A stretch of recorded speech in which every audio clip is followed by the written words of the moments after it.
सफर की शुरुआत रात के ठीक 11:40 राजधानी एक्सप्रेस धीमी रफ्तार में स्टेशन छोड़ चुकी थी।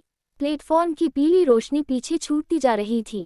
ट्रेन के एसी कोच में डीएसपी आदित्य सिंह अपनी सीट पर बैठे थे, मगर उनका मन बेचैन था। आदित्य सिंह एक सख्त, ईमानदार और तेज दिमाग वाला अफसर। पिछले 6 महीनों में उन्होंने कई बड़े केस सुलझाए थे, लेकिन एक केस ऐसा था जो उनकी वर्दी के अंदर छिपे इंसान को रोज मार रहा था। उनकी पत्नी अनन्या सिंह की मौत। सरकारी रिकॉर्ड में लिखा था एक्सीडेंटल डेथ, लेकिन आदित्य का दिल इसे कभी मान ही नहीं पाया। आज वह इसी केस से जुड़ी एक गुप्त रिपोर्ट लेकर दिल्ली जा रहे थे। भाग 2, अजीब एहसास। ट्रेन अपनी रफ्तार पकड़ चुकी थी। आदित्य फाइल खोलने ही वाले थे कि अचानक उन्हें ऐसा लगा जैसे किसी ने बहुत हल्के से उनका नाम पुकारा हो। आदित्य, वह चौंक कर उठे। कोच में नजर दौड़ाई, सब यात्री अपनी अपनी जगह शांत बैठे थे। उन्होंने खुद से कहा, थकान की वजह से होगा, लेकिन तभी एक अजीब ठंडक उनके शरीर में दौड़ गई। उनकी नज़र सामने की सीट पर पड़ी। भाग 3, वह चेहरा। वह महिला खिड़की के पास बैठी थी। सफ़ेद साड़ी, हल्का मेकअप, शांत चेहरा। अनन्या। आदित्य की उंगलियां कांपने लगीं। उनका दिमाग सुन्न पड़ गया। नहीं, ये नामुमकिन है। अनन्या तो 6 महीने पहले जलती हुई कार से मृत पाई गई थी। उन्होंने खुद उसका अंतिम संस्कार किया था। फिर यह कौन थी? भाग 4, पीछा। आदित्य उठे और धीरे धीरे उस सीट की ओर बढ़े, लेकिन जैसे ही वह पास पहुंचे, वह महिला उठी और कोच से बाहर निकल गई। अनन्या। आदित्य ने पहली बार उसका नाम जोर से पुकारा। वह नहीं रुकी। आदित्य भीड़ को चीरते हुए उसके पीछे भागे। एक कोच, फिर दूसरा, तीसरा, लेकिन अगले कोच में पहुंचते ही वह गायब थी। भाग 5, सवालों का जाल। आदित्य पसीने में भीग चुके थे। क्या ये भ्रम था? क्या उनका दिमाग उनसे खेल कर रहा था? उन्होंने टीटीई से पूछा, इस ट्रेन में सफ़ेद साड़ी पहनी कोई महिला? टीटीई ने सिर हिला दिया।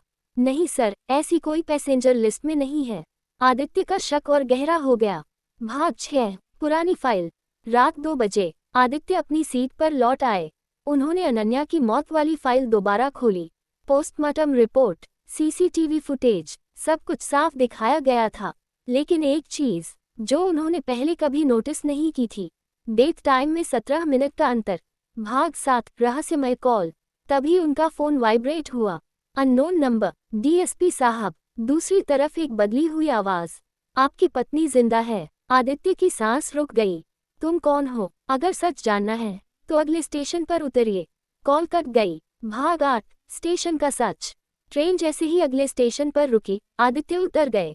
चारों ओर सन्नाटा, और तभी स्टेशन की आखिरी बेंच पर अनन्या खड़ी थी, लेकिन उसकी आंखों में डर था।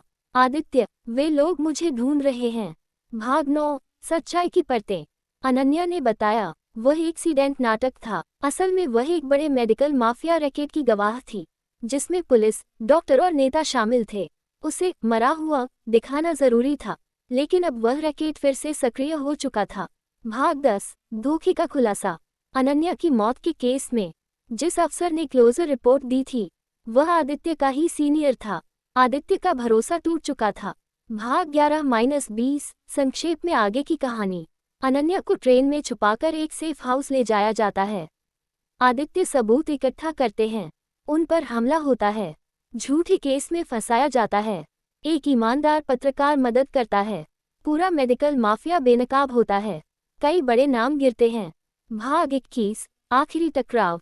कोर्ट में आखिरी सुनवाई। आदित्य गवाही देते हैं। अनन्या सामने आती है। पूरा कोर्ट सन। भाग 22, न्याय। सभी दोषी गिरफ्तार। केस देश भर में चर्चा बन जाता है। अंतिम दृश्य, आदित्य और अनन्या एक शांत जगह पर खड़े हैं। सूरज उग रहा है। आदित्य कहता है, कभी कभी सच को जिंदा रखने के लिए मौत का नाटक करना पड़ता है। कहानी समाप्त।